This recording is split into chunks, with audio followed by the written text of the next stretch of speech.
वरधरं विष्णुं शशिवर्णं चतुर्भुजं प्रसन्नवदनं ध्यायेत् सर्वविघ्नोपशान्तये अगजाननपद्मार्कं गजाननमहर्निशम् अनेकदन्तं भक्तानां एकदन्तम् उपास्महे वागीशाच्चाः सर्वार्थानाम् उपक्रमे यन्नत्वा कृतकृत्याश्चस्तन्नमामि गजाननं शारदा शारदां भोजवदना वदनाम्बुजे सर्वदा सर्वदास्माकं सन्निधिः सन्निधिं क्रियात् गुरुब्रह्मा गुरुर्विष्णुः गुरुर्देवो महेश्वरः गुरुः साक्षात् परं ब्रह्म तस्मै श्रीगुरवे नमः।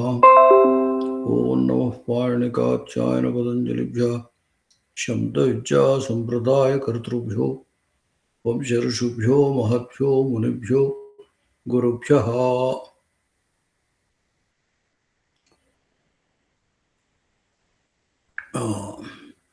गत सप्ताहे सवर्णदीर्घसन्धिः उक्तः। अकस्सवर्णे दीर्घः इति। तत्र अकोकि दीर्घ इत्येव सुवचम् इत्युक्तम्।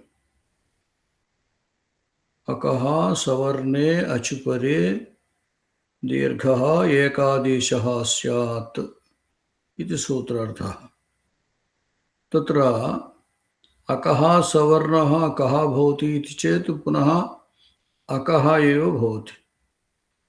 अतः अकः सवर्णे अचुपरे इति पदद्वयमपि अनावश्यकम्। तत्र सूत्रे सवर्णे इति वर्तते, पुनः अचि इति अनुवर्तते। तत् पदद्वयमपि अनावश्यकम्। केवलम् अकः अकि दीर्घः इत्येतावन्मात्रेण सर्वं सिद्ध्यति इत्युक्तम्। कुत इति चेत् अकाम् अकः एव सवर्णाः भवन्ति। अकारस्य अकार एव सवर्णः भवति, इकारस्य इकार एव सवर्णः भवति। अतः अकोकि दीर्घ इत्येव सुवचम् इत्युक्तम्। अनन्तरं कश्चन विशेषः उच्यते। तत्र पाठः स्थापितः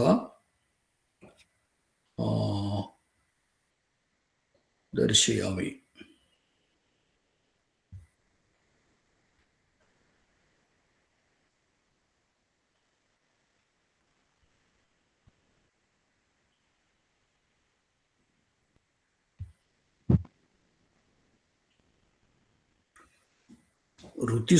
ऋतिरुवा लुतिलुवा इति उभयत्रापि तत्र वार्तिकम् एकम् उक्तम्। उपरि वर्तते लुतिसवर्णे लुवा होतृकारः, ऋतिसवर्णे रुवा होतृकारः। पूर्वस्मिन् पाठे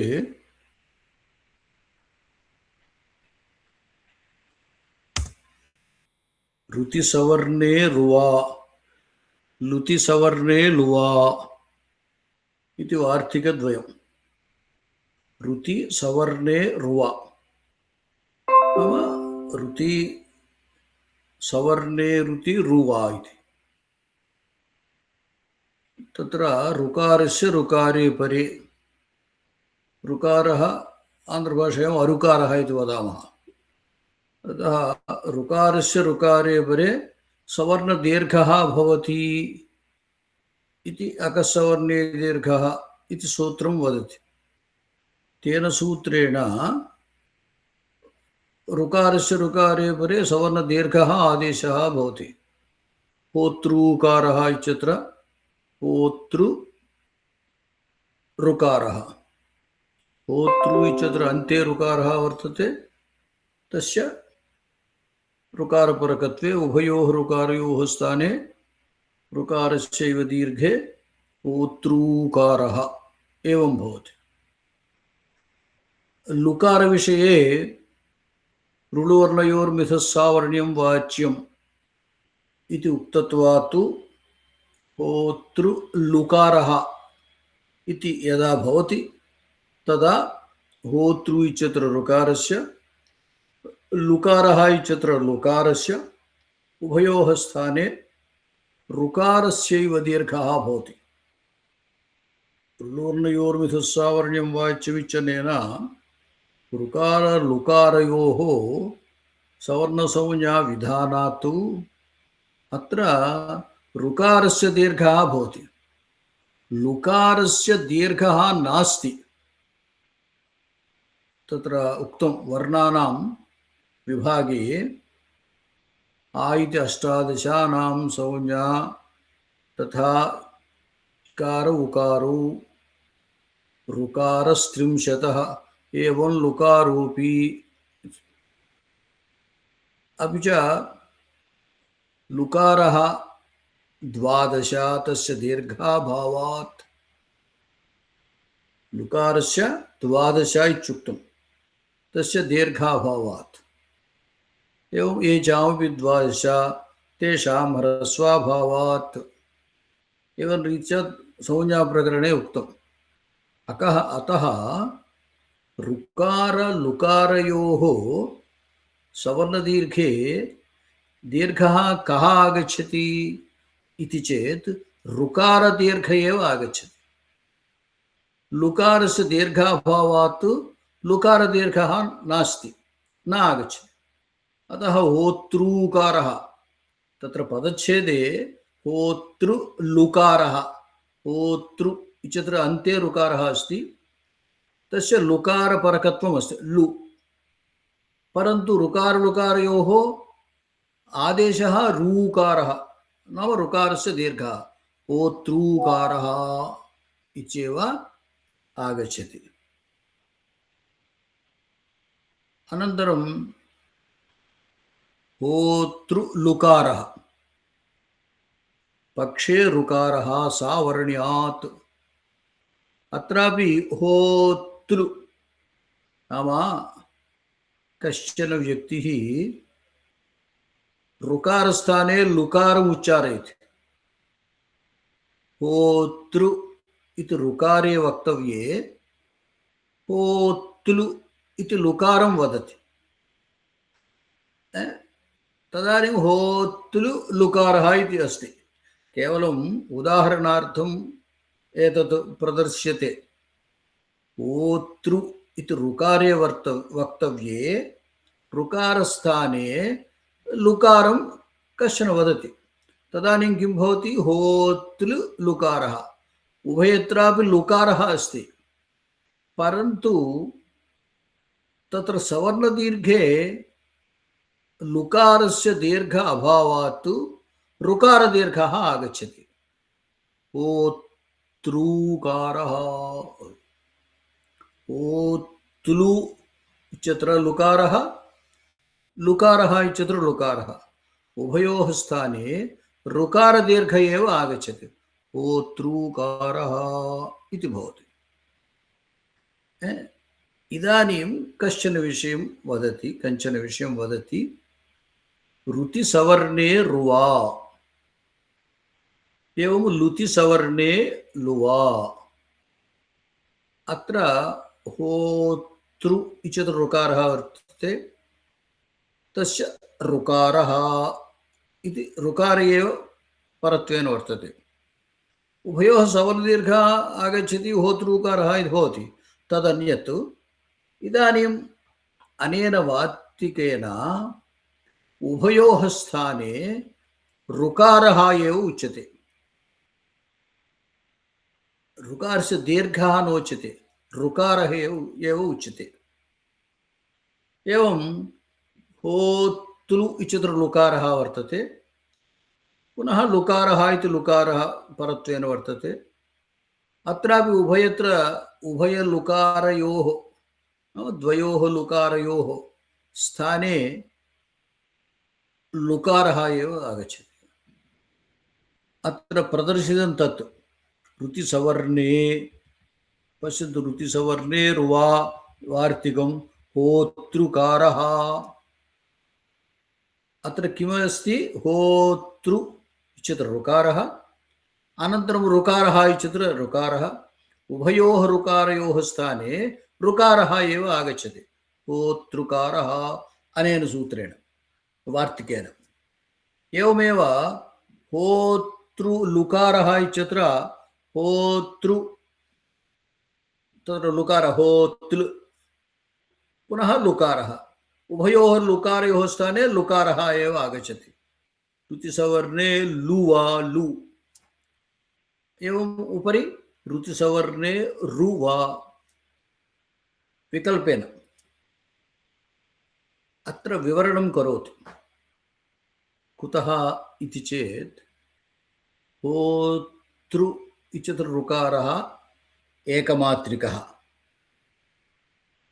तस्य परत्वेन लुकारः अस्ति, सः लुकारः अपि एकमात्रिकः। सवर्णदीर्घसन्दर्भे ऋकारयोः स्थाने, नाम द्विमात्रिकयोः स्थाने द्विमात्रिकः ऋकारदीर्घः होतृकारः इति भवति।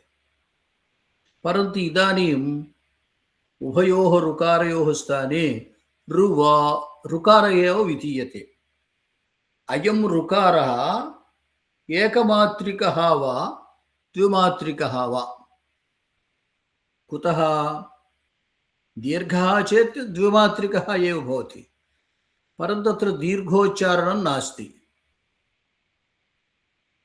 यदि ह्रस्वोच्चारणं स्यात् तर्हि द्विमात्रिकत्वं कथं भवति?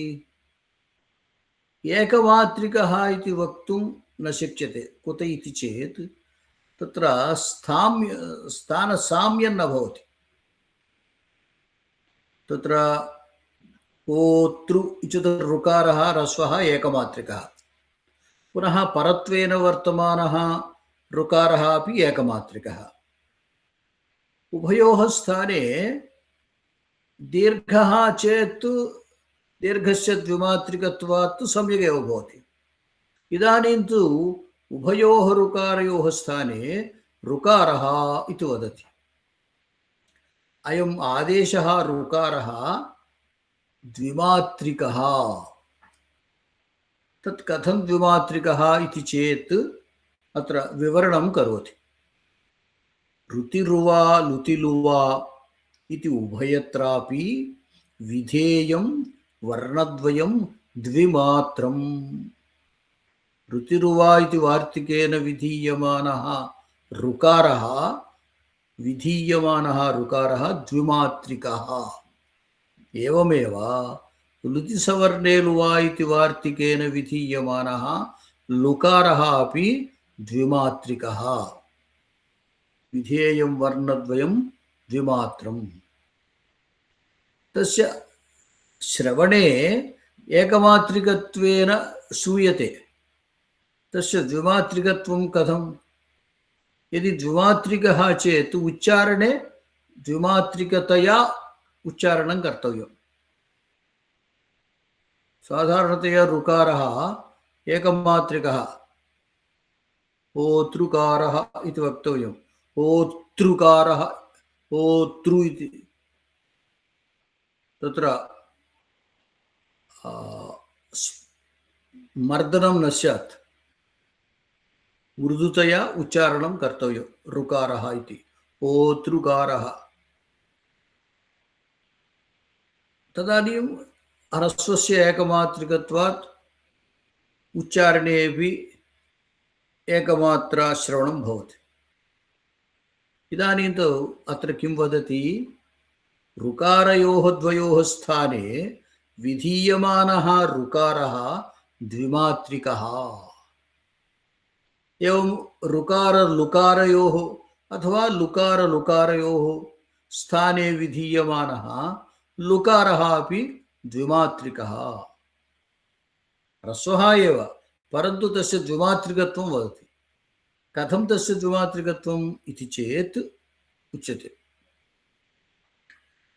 आद्यस्य मध्ये द्वौ रेफौ तयोरेका मात्रा अभितो रज्भक्तेरपरा।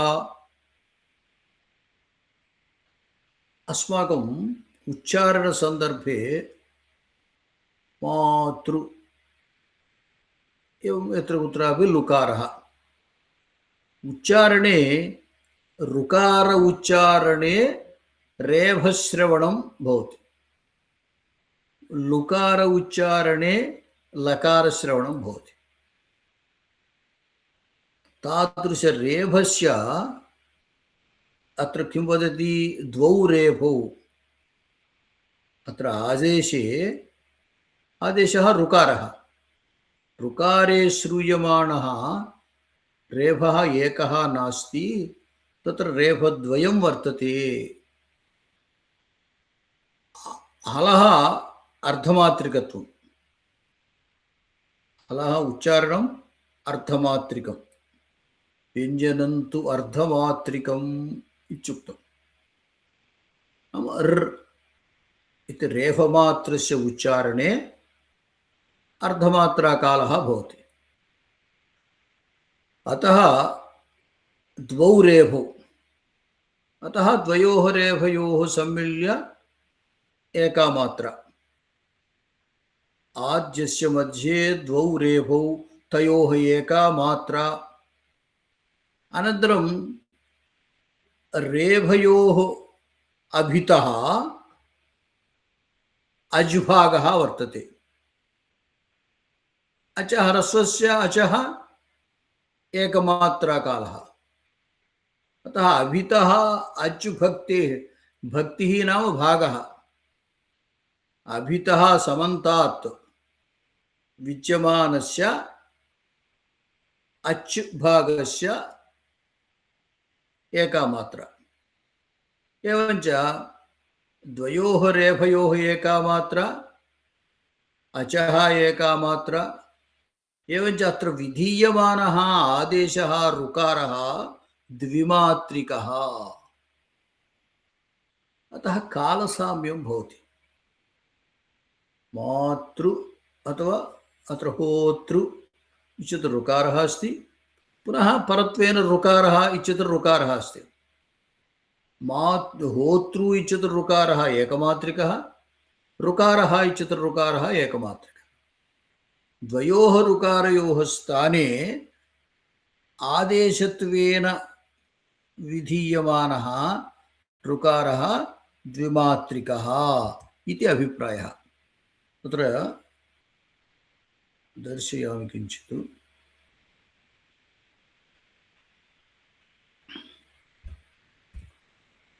होतृ इत्यत्र ऋकारः अस्ति, पुनः ऋकारः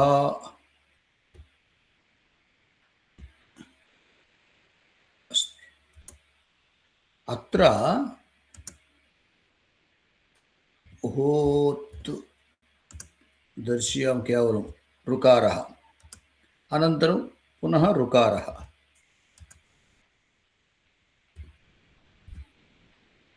एवम् अत्र ऋकारद्वयं वर्तते। ऋकारद्वयस्य स्थाने आदेशत्वेन ऋकारः विहितः। ऋकारद्वयस्य स्थाने आदेशत्वेन ऋकारः विहितः। सः ऋकारः द्विमात्रिकः इति वदति। होतु आदेशः ऋकारः, कारः। इदानीमत्र यः आदेशरूपेण आगतः अयं ऋकारः द्विमात्रिकः इति वदति। तदानीम् उच्चारणसाम्यं भवति। होतृकारः नाम तत्र उच्चारणे रु इत्यत्र उच्चारणे द्विमात्राकालः स्वीकर्तव्यः भवति। यथा होतृकारः इत्यत्र ऋकारदीर्घे द्विमात्राकालः भवति, तद्वत् अत्रापि आदेशसमये ऋकारस्थाने ऋकारस्य उच्चारणं द्विमात्राकालः भवेत्। होतृकारः इति वक्तव्यम्। एवमेव लुकारस्थाने अपि तस्य विवरणमेव अत्र दत्तम्। एतत्तु वैदिकभाषायां प्रातिशाख्ये वर्तते, तदत्र उक्तं। वस्तुतः अस्माकं लौकिकसंस्कृते एवम् उच्चारणं नास्ति, परन्तु तत्र वर्तते इति कृत्वा अत्र उक्तम्।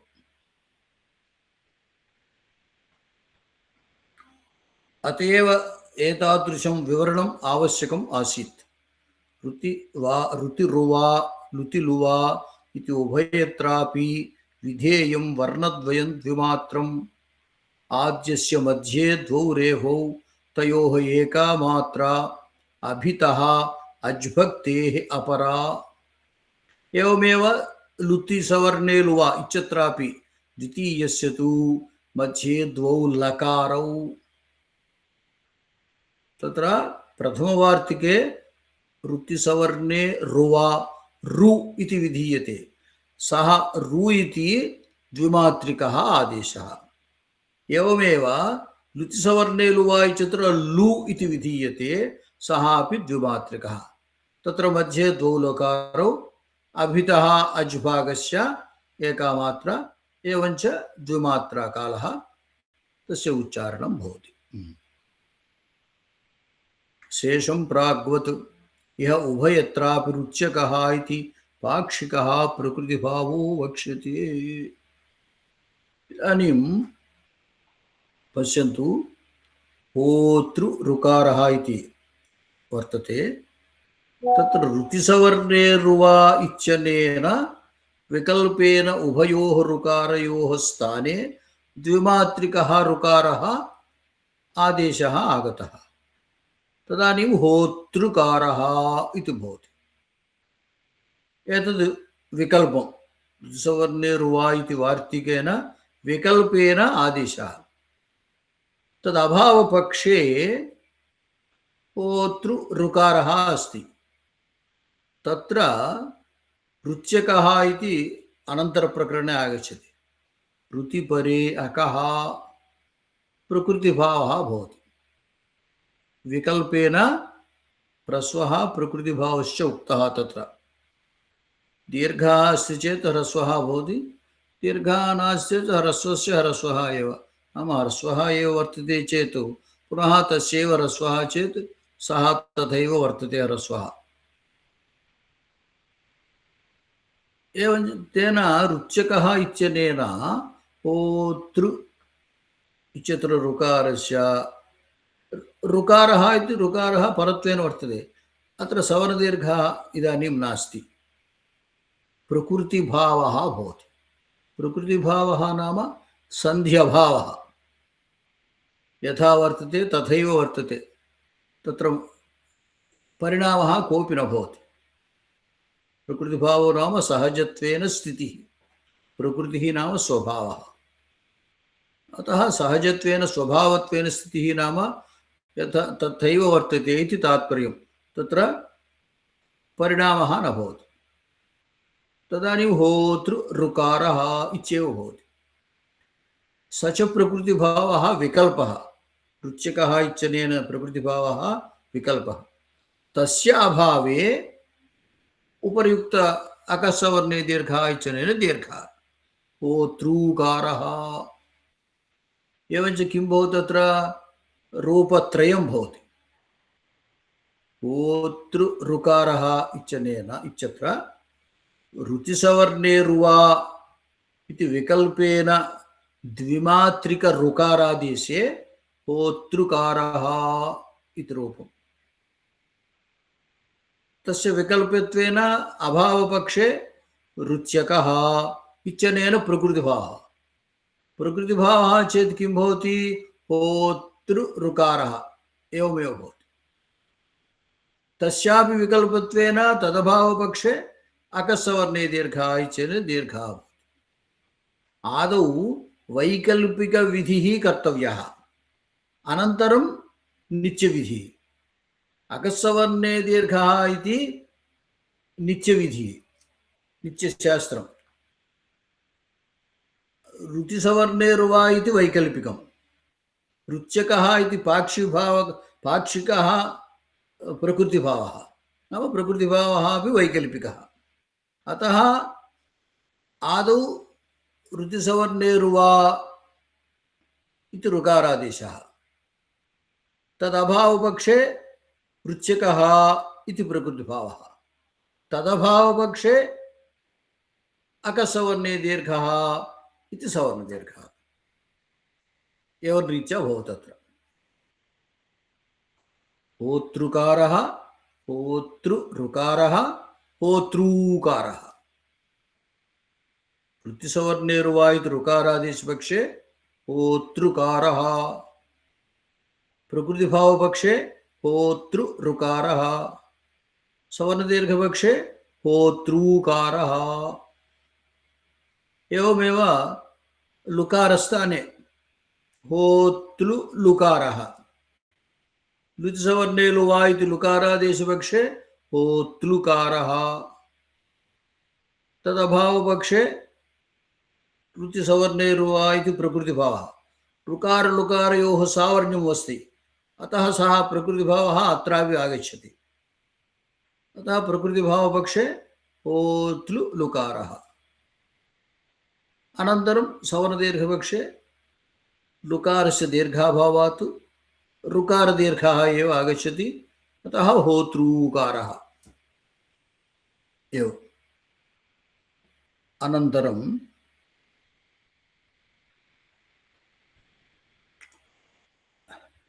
ఇది కొంచెం తెలిసిందా, ఇది కొద్దిగా అంటే మనకి కొత్తగా ఉంటుంది. ఇది ఏమిటంటే ఇక్కడ మామూలుగా పైన అకసవర్ణ దీర్ఘ అని సవర్ణ దీర్ఘం చెప్పారు. సవర్ణ దీర్ఘంలో హోతృ రుకారహ అని ఉన్నప్పుడు రుకారానికి రుకారం పరంగా ఉంటే సవర్ణ దీర్ఘం, రుకారస్య దీర్ఘం వస్తే హోతృకారహ అయిపోతుంది. అయితే ఇక్కడ రెండు విశేషాలు చెప్పారు. ఏమిటి? ఈ రుతి సవర్ణే రువా అనే సూత్రం చేత ఈ రెండు రుకారాలకి స్థానంలో దీర్ఘం రావడానికి బదులుగా ఇంకొక రుకారం ఆదేశంగా వస్తుంది అని చెప్పారు. ఈ రుకారాన్ని ప్రత్యేకంగా వర్ణించారు. మామూలుగా రుకారం అయితే హ్రస్వం ఏకమాత్రాకాలం అని చెబుతున్నాం, కానీ ఇక్కడ ఈ రెండు రుకారముల స్థానంలో ఆదేశంగా వచ్చే రుకారము ద్విమాత్రికము అని చెప్పారు. అది ద్విమాత్రికం ఎలా అవుతుందంటే అని సందేహం వస్తుంది మనకి. ఎలా అవుతుందో వివరణ ఇచ్చారు. ఏమిటంటే మీరు రుకారం ఉచ్చరించేటప్పుడు రేఫ శ్రవణం ఉంటుంది. అంచేతే కేవలం ఈ పొరపాటు వల్లే ఉచ్చారణలో రు అంటే అక్కడ అరుకారం ఉచ్చరించారా, రేఫ ఉకారం ఉచ్చరించారా అనేది సందేహంగా ఉంటూ ఉంటుంది. మనకి ఆ శబ్దం సరిగ్గా తెలియకపోతే ఒకదానికొకటి రాస్తూ ఉంటాం కూడా. అంచేత ఈ రుకారము లుకారము ఈ రెండింటి యొక్క ఉచ్చారణలో రేఫము లకారము ఈ రెండు వినపడుతూ ఉంటాయి. అంచేది ఇక్కడ ఆదేశంగా చెప్పిన రుకారంలో ఏమన్నారంటే రెండు రుకారాలు ఉన్నాయి, అదే రెండు రేఫలు ఉన్నాయి. ఆ రెండు రేఫలకి ఒక మాత్ర, దాని చుట్టూరా అచ్చు భాగం ఉన్నది, ఆ అచ్చు ఒక మాత్ర. కాబట్టి ఆదేశంగా వచ్చిన రుకారము రెండు మాత్రలు అని చెప్పారు. అలాగే లుకారం దగ్గర కూడా మధ్యలో రెండు లకారాలు ఉన్నాయి, ఆ రెండు లకారాలకి ఏకమాత్ర, చుట్టూ ఉండే అజ్భాగానికి ఒక మాత్ర, మొత్తం అంతా కలిపి రెండు మాత్రలు అని చెప్పారు. అంటే ఆదేశంగా వచ్చినదే అన్ని చోట్ల కాదు ఇది. కేవలము ఇక్కడ రెండు రుకారముల స్థానంలో వచ్చిన రుకారం, అలాగే రెండు లుకారాల స్థానంలో వచ్చిన లుకారం, ఇవి ద్విమాత్రాకాలికమైనవి అన్నమాట. అంచేతనే అక్కడ హోతృ రుకారహ రెండు రుకారాలకి రుకారమే వస్తుంది, దాని ఉచ్చారణలో కొంచెం ఒత్తి పలకాలన్నమాట. హోతృకారహ అన్నమాట. తకారానికి కాదు, రేఫకి అక్కడ ఊనికి అనమాట. హోతృకారహ. అలాగే లుకారం దగ్గర కూడా హోతృకారహ. ఇది వికల్పం. ఇది రాని పక్షంలో ఏమన్నారు? రుచ్యకః అని వికల్పంగా ప్రకృతి భావం చెప్పబోతున్నారు. ఆ ప్రకృతి భావం కూడా ఇక్కడ వస్తుంది అన్నారు. అందువల్ల హోతృ రుకారః అంతే. ప్రకృతి భావం అంటే సందేహం రాదు, అలాగే ఉంటుంది. అలాగే హోతృ లుకార. ఈ ప్రకృతి భావం రుకారం దగ్గర ఎలా వచ్చిందో అది లుకారం దగ్గర కూడా వస్తుంది. ఎందుకంటే రుడువర్ణయోర్ మీద సావరణ్యం వాచ్యం అని చెప్పడం చేత. దాని తర్వాత ఇది కూడా ప్రకృతి భావం కూడా వికల్పం కాబట్టి అప్పుడు సవర్ణ దీర్ఘం వల్ల హోతృకార అని అవుతుంది అని చెప్పారు. అంటే దీన్ని బట్టి మనం 3 అవుతాయి అని.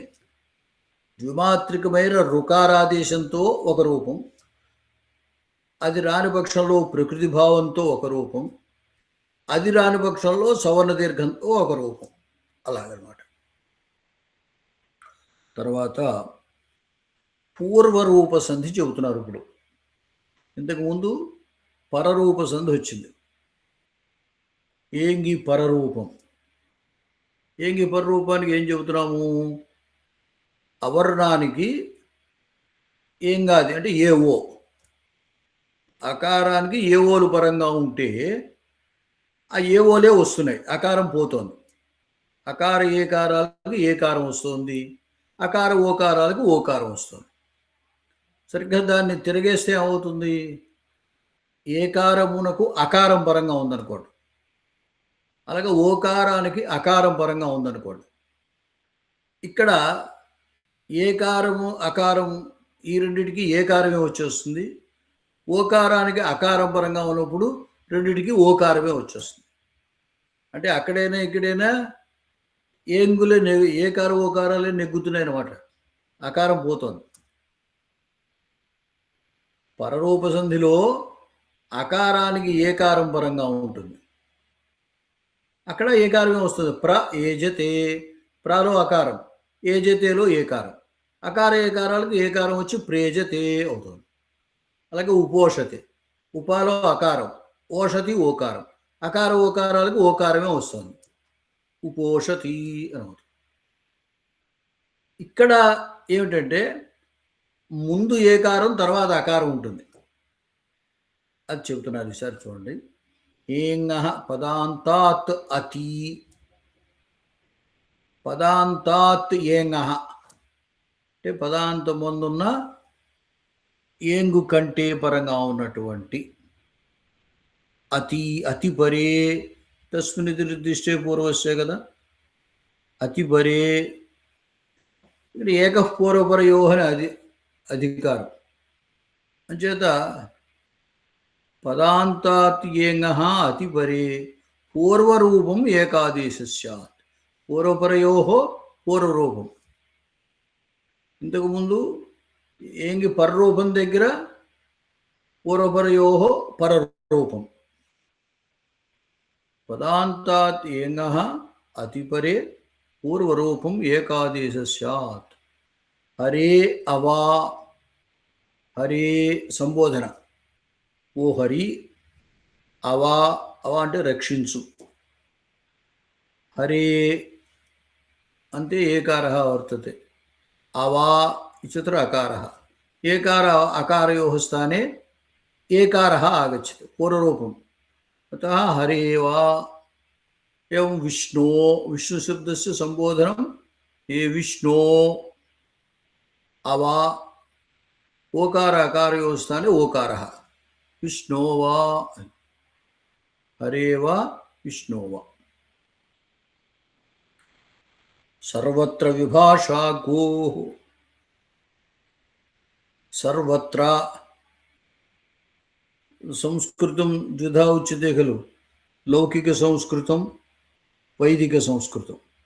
लौकिक शब्दं वैदिक शब्दः, अतः सर्वत्र नाम उभयत्र, लौकिक संस्कृते वैदिक संस्कृते अपि. लोके वेदे च एङन्तस्य गोः वा प्रकृति भावः स्यात् पदान्ते. लोके वेदे च एङन्तस्य गोः, एङन्तं यत् गो शब्दः, नाम गो शब्दः ओकारान्तः, अतः साधारणतया ओकारान्तत्वेन वर्तते यत्र कुत्रापि। कदाचित् ओकारान्तत्वं न भवति, अतः एङन्तस्य गोः इति उक्तम्। पूर्वसूत्रे एङः इति वर्तते खलु, अतः एङः गोः नाम एङन्तस्य गोः। सर्वत्र लौकिकभाषायां वैदिकभाषायामपि लोके वेदे च अति, पूर्वसूत्रे अति इति वर्तते, अतः अतिपरे विभाषा नाम विकल्पेन प्रकृतिभावः स्यात्। प्रकृतिभावः नाम सहजस्थितिः, नाम सन्धिर्न भवति इति तात्पर्यम्। गो अग्रम्, अत्र गो अग्रम् इति तत्र दृश्यते, तथापि अयं समासः गोः अग्रम्, गो अग्रम्, अत्र गो इति वर्तते।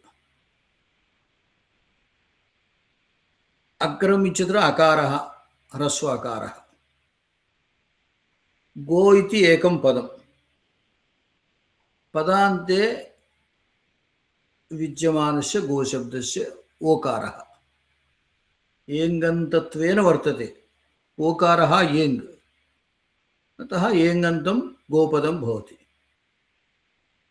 तस्य अकारः परत्वेन वर्तते। ओकार अकारयोः स्थाने पूर्वरूपम् एङः पदान्तादति इत्यनेन तत्र पूर्वरूपम् आगच्छति। तत् पूर्वरूपं बाधित्वा विकल्पेन प्रकृतिभावः अत्र भवति। प्रकृतिभावः नाम सन्ध्यभावः, गो अग्रम् इत्येव भवति। तद् विकल्पम्। यदा प्रकृतिभावः न भवति तदभावपक्षे एङः पदान्तादति इति पूर्वपरयोः स्थाने पूर्वमेव आगच्छति। गो अग्रम्, ओकार अकारयोः स्थाने ओकारः आगच्छति, गोग्रम् इति भवति। गो अग्रम्, तत्र व्यस्ततया गो इति पदं न भवति, अतः गोग्रमिति एकः समासः। समासे गोः अग्रमिति वदामः विग्रहवाक्यं, तदानीं किं भवति, विभक्तिप्रत्ययस्य लोपः भवति समासे, अतः गो अग्र इति वर्तते। तदानीम् अत्र सन्धिः स्यात् वस्तुतः, पूर्वरूपसन्धिः। यदि सन्धिः आगच्छति तदानीं गोग्र, अनन्तरं सुप्रत्यये गोग्रं, प्रथमा विभक्ति एकवचनं, गोग्रम् इति भवति। तत्र पूर्वरूपात् पूर्वं पूर्वरूपं बाधित्वा सर्वत्र विभाषा गोः इत्यनेन प्रकृतिभावः उक्तः विकल्पेन। प्रकृतिभावः नाम यथा तथा स्थितिः। न्यायस्थानानि स्टेटस् को इति वदन्ति खलु, तद्वत् गो अग्रं तथैव भवति, तत्र सन्धिर्न भवति। अयं प्रकृतिभावः वैकल्पिकः, तथा तदभावपक्षे एङः पदान्तादिति इति पूर्वरूपम्।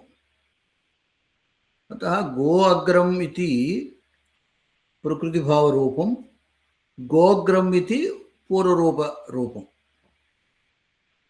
एङन्तस्य किं, सूत्रे केवलं सर्वत्र विभाषा गोः इत्यनेन सिद्धिर्न भवति, तत्र एङः इति अनुवर्च्य एङन्तस्य गोः इत्युक्तम्। एङ्गन्तस्य इति किमर्थमुक्तम्? प्रश्नः कुतः इति चेत् गोशब्दः एङ्गन्तः एव खलु। अतः यथापि एङ्गन्तः गोशब्दः पुनः एङ्गन्तस्य गोः इति किमर्थमुक्तम् इति प्रश्नः चेत् तत्र समाधानं वदति। चित्रग्वग्रम् चित्रग्वग्रम् अत्र चित्रगुः इति बहुव्रीहि समासः। चित्राः गावः यस्य सः, चित्राः गावः यस्य सः అంటే చిత్రములైన గోవులు కలవాడు, ఆ కలిగిన వ్యక్తిని చిత్రగుహు అంటారు.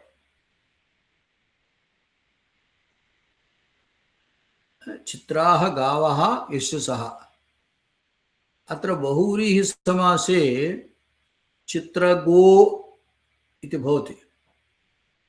तत्र गो स्त्रियोरुपसर्जनस्य इति सूत्रेण ओकारस्य ह्रस्वः भवति। भाषायां संस्कृतभाषायां ओकारस्य ह्रस्वः नास्ति। तर्हि ओकारस्य ह्रस्वः कः आगच्छति इति चेत् तत्र प्रत्येकशः सूत्रं वर्तते। ये च इक् ह्रस्वादेशे इति सूत्रं वर्तते। ये च इक् ह्रस्वादेशे, येचां ह्रस्वादेशे इकः भवन्ति। तत्र कुत्रापि येचः ह्रस्वः कर्तव्यः इति चेत् येचः स्थाने इक् कर्तव्यः। अतः एकारस्य ह्रस्वः इकारः भवति, ओकारस्य ह्रस्वः उकारः भवति। अतः चित्रगो इत्यत्र ओकारस्य ह्रस्वः उकारः आगतः, चित्रगु। यद्यपि तत्र गु इति वर्तते तथापि तस्य गोशब्दत्वं न विहन्यते। गोशब्दः एव खलु, तत्र ओकारस्य ह्रस्वः आगतः, तावन्मात्रेण अयं गोशब्दः न इति वक्तुं न शक्नुमः। तत्र शास्त्रे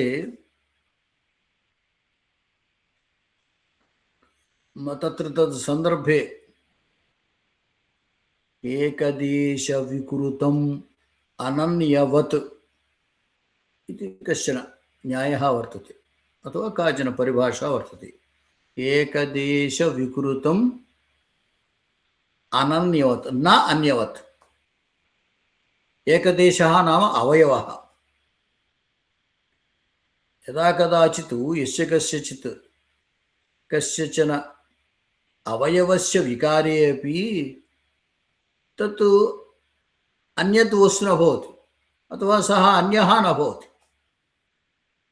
तत्र उदाहरणं ददाति छिन्न पुच्छे शुनि श्वेत्व व्यवहार दर्शनात्। श्वः श्वः అంటే नाम जानन्ति खलु, श्वः कुक्कुरः, कुक्क,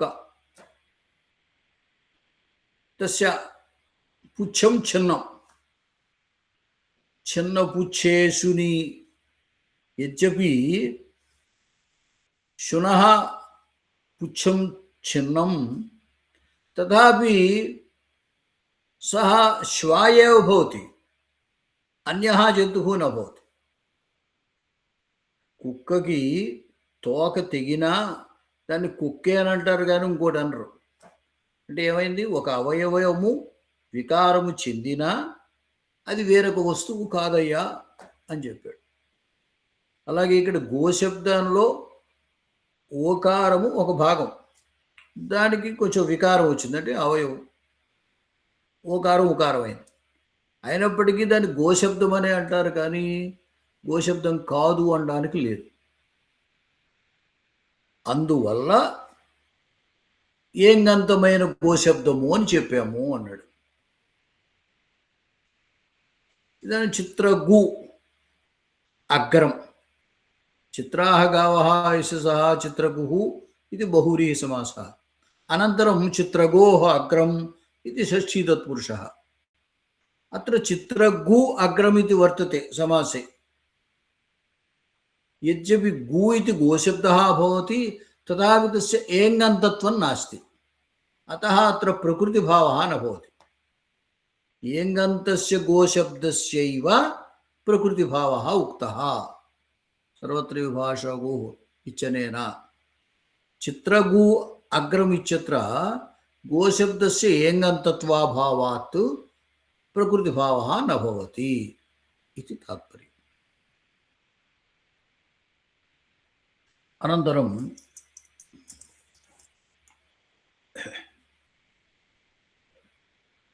पदान्ते किं गोः,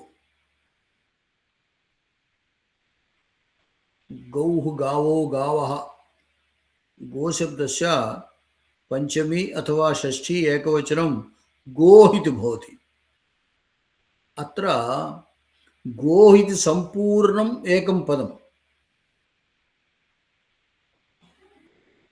तत्र प्रक्रियादशायां गो इति प्रातिपदिकं, पंचमी विभक्ति प्रत्ययः ङसि इति प्रत्ययः। ङसि इत्यत्र अस् इति शिष्यते, गो अस्, गो अस्। अत्र गो इति ओकारः एङन्त गोशब्दः वर्तते। अस् इत्यत्र ह्रस्व अकारः परत्वेन वर्तते। तथापि अत्र सर्वत्र विभाषा गोः इत्यनेन प्रकृतिभावः न भवति।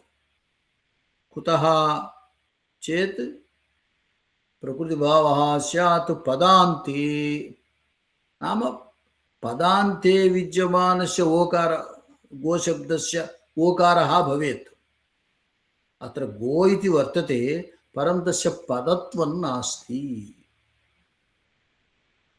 पदत्वं कदा सम्पूर्णस्य पदत्वं वर्तते, सुप्तिगन्तं पदं,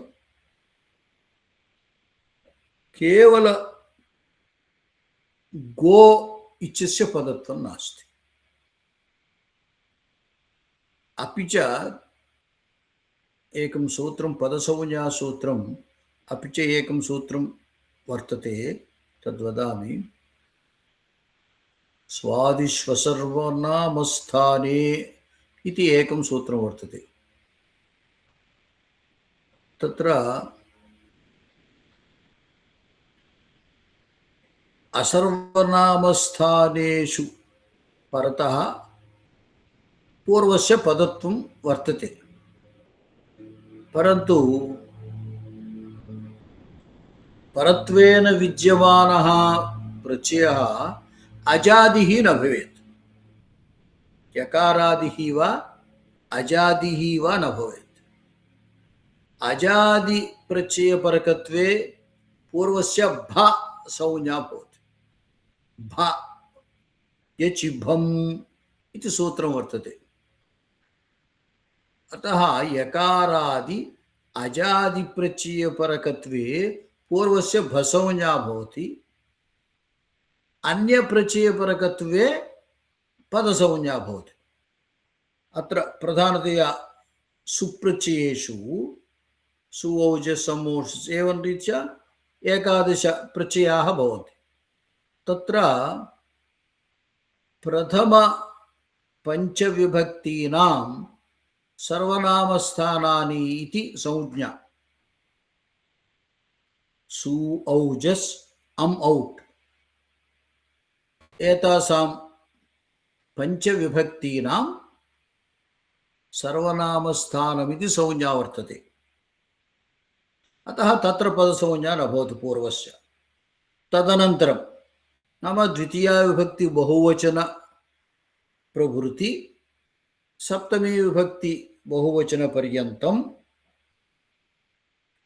हलादि प्रत्ययेषु पूर्वस्य पदत्वं भवति, अजादि प्रत्ययेषु पूर्वस्य भ संज्ञा भवति।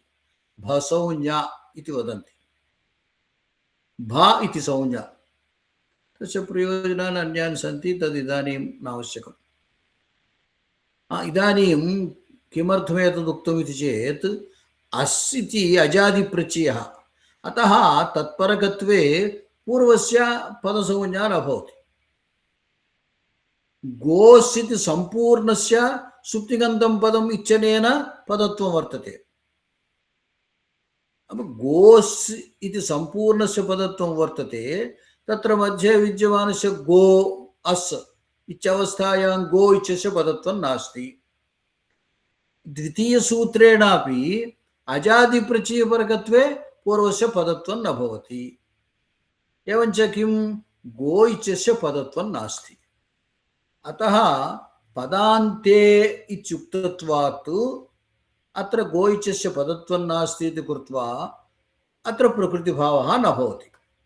अतः पूर्वरूपम् आगतं गोऽग्रम् इत्येव, अदे पूर्वरूपम् आगतं गोस् इति अभवत्। तदनन्तरं सकारस्य ऋत्वे विसर्गे च गोः इति रूपं भवति।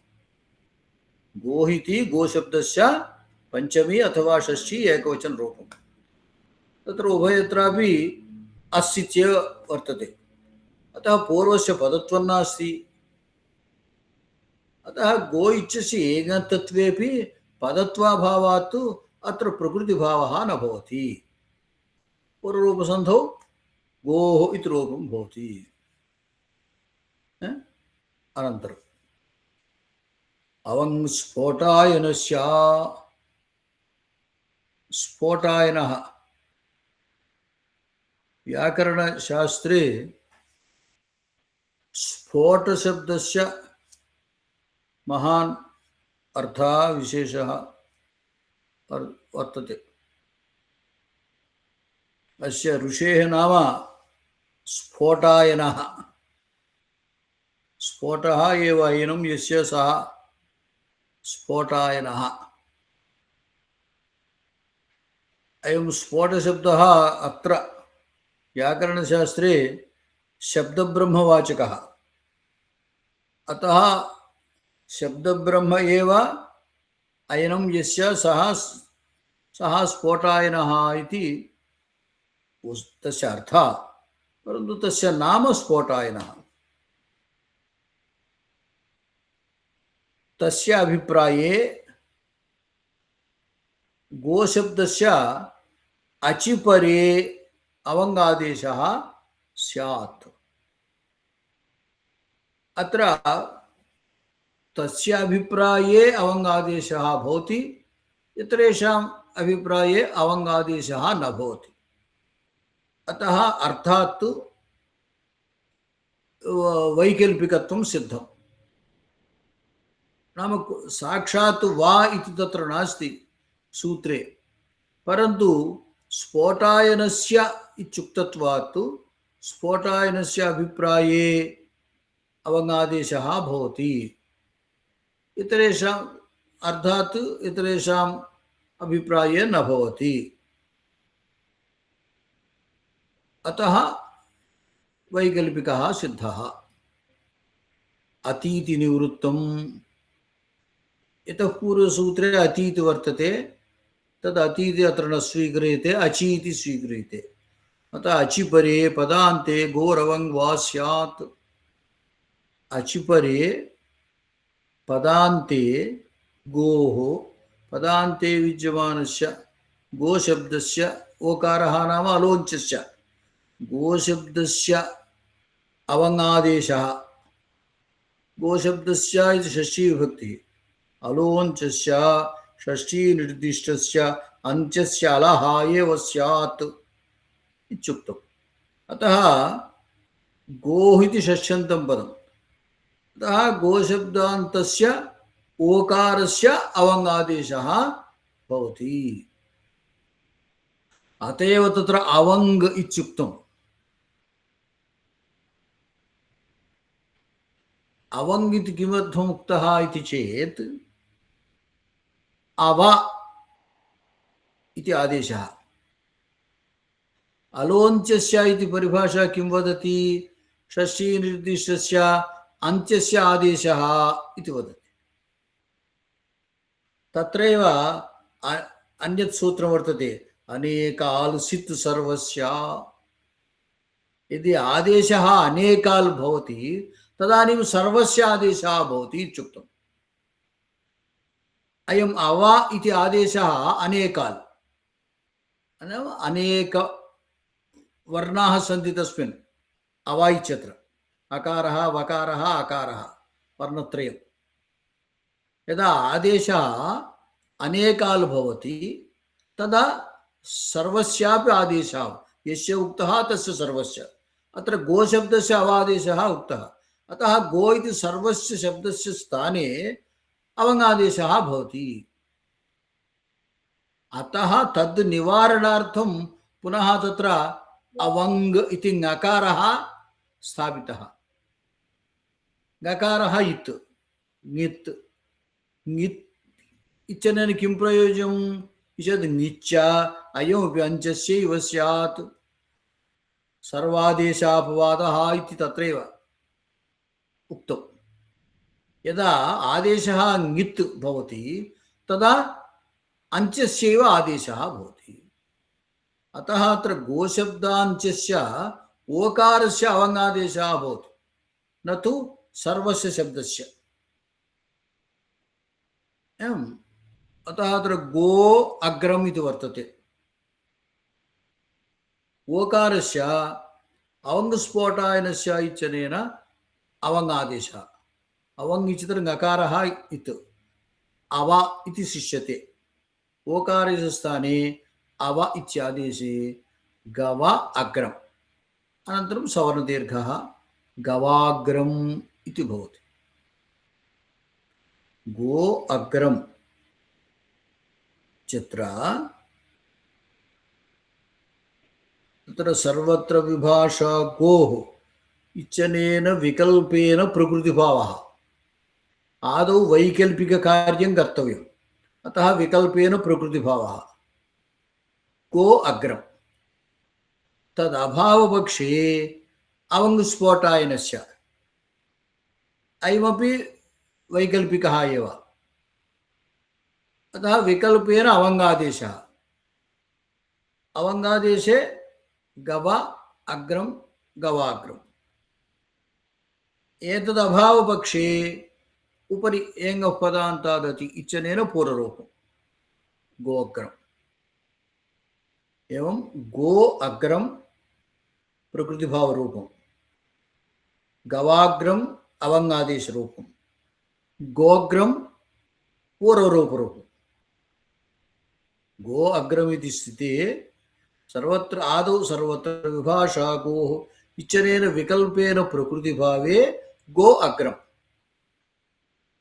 तदभावपक्षे अवङ्गस्फोटायनस्य इति विकल्पेन अवङ्गादेशे गवा अग्रम सवर्दीर्घे गवाग्रम तदभावपक्षे एङ्गः पदान्तादति इति सूत्रेण पूर्वरूपे गोग्रम एवं रूपत्रयं भवति पदान्ते किं गवी अत्रापि गो शब्दस्य सप्तमी एकवचने इ इति प्रत्ययः गो इ अवादेशे गवी इति भवति अत्रापि गो शब्दस्य पदत्वं नास्ति अतः पदत्व अभावात् अत्र अवङ्गादेशः न भवति प्रकृतिभावः न भवति अवङ्गादेशः न भवति एचो अयवा एवः इति अवादेशे गव् इ गवि इति रूपं भवति अनन्तरं व्यवस्थितविभाषया गवाक्षः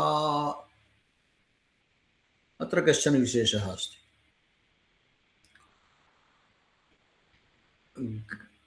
गवाम् अक्षी इव वर्तते इति कृत्वा गवाक्षः आन्ध्रभाषायां वयं किटिकी इति वदामः विण्डो संस्कृतभाषायां गवाक्षः प्राचीनकाले गृहाणां गवाक्षः एवं गोः अक्षि आकारेण आसीत् गोः अक्षि रूपेण अक्षि आकारेण वर्तते स्म अतः गवाक्षः इति नाम आगतम् अत्र गो अक्ष इति वर्तते गो शब्दस्य समासे गोः अक्षी इव वर्तते, अक्षी इव अक्षी यस्य तत्तु यस्य सः गवाक्षः, अतः समासे गोशब्दस्य पदत्वं वर्तते। पदान्ते ओकारः, गोशब्दस्य ओकारः वर्तते। अत्र अवङ्गस्फोटायनस्य इत्यनेन अवङ्गादेशः स्यात्, परन्तु सः अवङ्गादेशः वैकल्पिकः। अत्र नित्यमेव अवङ्गादेशः भवति। कुतः इति चेत् गवाक्षः इति कस्यचित् संज्ञा अत्र। यदि विधिः वैकल्पिकः स्यात् तदानीं तस्य शब्दस्य अर्थः सम्यक् न ज्ञायते। नाम केचन गवाक्षः इति वदन्ति, केचन गोअक्षः इति वदन्ति, केचन गोक्षः इति वदन्ति। एवं चेत् अव्यवस्था भवति। सर्वत्रापि सर्वैरपि तस्य नाम गवाक्षः इत्येव वक्तव्यं, तथैव उच्यते भाषायां व्यवहारे। सर्वत्रापि गवाक्षः इत्येव वर्तते, परन्तु सूत्रेण अवङ्गादेशः वैकल्पिकतया उक्तः। वैकल्पिकतया नाम स्फोटायनस्य इत्युक्तत्वात्। तथापि अत्र नित्यत्वेन आगच्छति। अतः व्यवस्थितविभाषया इत्युक्तम्। वस्तुतः विभाषा वैकल्पिकः एव, परन्तु अत्र व्यवस्था कृता। व्यवस्था नाम कश्चन अभिप्रायस्य निश्चयः। यद्यपि अवङ्गादेशः विकल्पेन उक्तः, तथापि गवाक्ष इत्यत्र नित्येन अवङ्गादेशः भवति। इयमेव व्यवस्था नाम प्रयोक्तारः अथवा वक्तारः सर्वे अपि गवाक्षः इत्येव वदन्ति। इतरथा नाम गोअक्षः इति वा गो अक्षः इति वा न वदन्ति। सर्वेपि गवाक्षः इत्येव वदन्ति। अतः सर्वैः एवं प्रयुज्यते इति कृत्वा तत्र अवङ्गादेशः यद्यपि सूत्रेण वैकल्पिकतया उक्तः, तथापि अत्र नित्यमेव आगच्छति।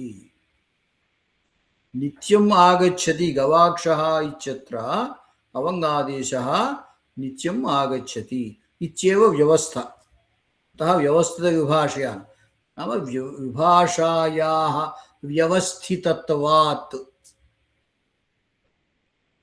सा व्यवस्थितविभाषा जाता। अतः व्यवस्थितविभाषया गवाक्षः इत्युक्तम्।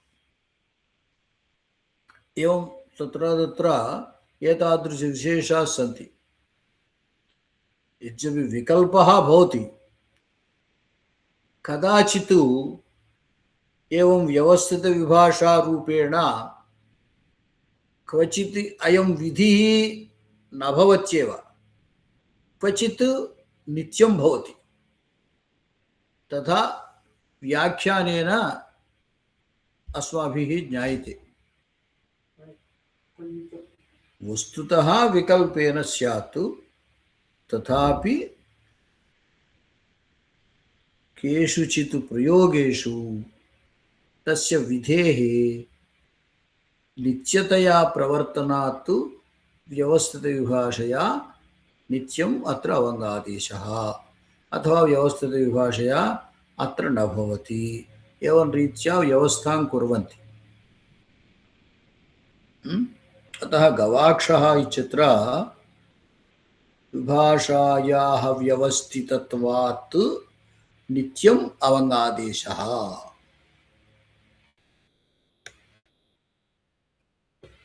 इंद्रिये च नित्यं गोरवंग स्यात् इंद्रिये। एवं गो शब्दस्य इंद्र शब्दे परे नित्यम् अवङ्गादेशः भवति। अतः गो इंद्र ओकारस्य अवङ्गादेशे गव इंद्र आद्गुणः इति गुणे गवेन्द्र गवेन्द्रः। गो प्लस इंद्र इंद्रिये च इत्यनेन अवङ्गादेशः गो इंद्र ओकारस्य अवङ्गादेशे गव इंद्र आत्गुणः इति गुणः गवेन्द्र सुगवेन्द्रः। समासे साधारणतया वचन समये गो इंद्रः अवङ्गादेशे गवा इंद्रः गुणे गवेन्द्रः एवं रीत्या वदन्ति। तथापि शास्त्रीयतया तथा न वक्तव्यम्। कुत इति चेत् अन्ते एव सुप्रत्ययः भवति।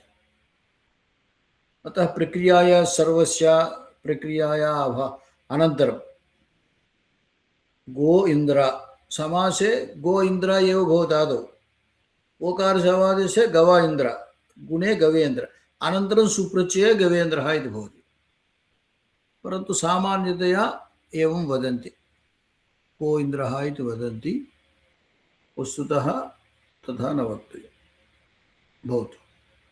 संधि यत्र समासः वर्तते समासमध्ये यदा संधिः उच्यते तदानीम् एवं रीत्या अन्तिमपदस्य विभक्तिः न स्यात्। यदि समासः न स्यात् तदानीं दोषः नास्ति इति अत्सन्धिप्रकरणम्। अद्य एतावता अलम्। श्वः